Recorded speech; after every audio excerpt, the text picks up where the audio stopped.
Septembra lani smo vstopili v 100. leto obstoja Narodne galerije in od takrat naprej so različne aktivnosti posvečene obeležitvi tega visokega jubileja. Tudi razstava, ki jo vam spoštovani javnosti predajamo nocoj, je posvečena stoletnici Narodne galerije. S 100 plakati smo se sprehodili skozi stoletno zgodovino razstavne dejavnosti Narodne galerije.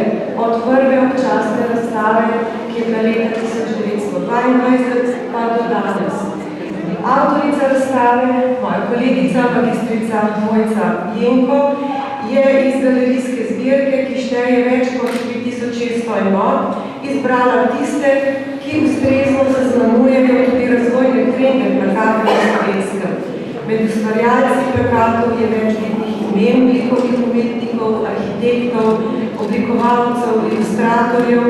Med temi so na primer Beno Pilon, Matej Strnen, Gojmir Anton Kos, Vlasto Kopač, Jože Bruber, Radovan Jenko, Peter Skalar, Milja Kolicul, Radko Novak in še številni drugi.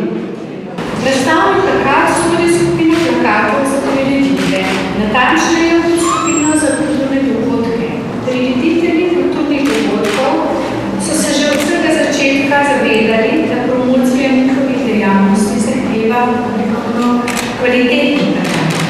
Zato ni presenetljivo, da so narodi prvih slovenskih grafičnih oblikovalcev pripravili slikarje.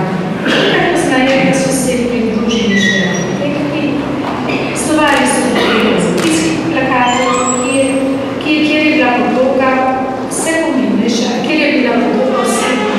prvina. Podobe plakatov smo na razstavi razvrstili v 5 vsebinskih sklopov. Številčno najskromnejši je tisti s podobami plakatov, ki so skrbeli za promocijo stalnih zbirk Narodne galerije.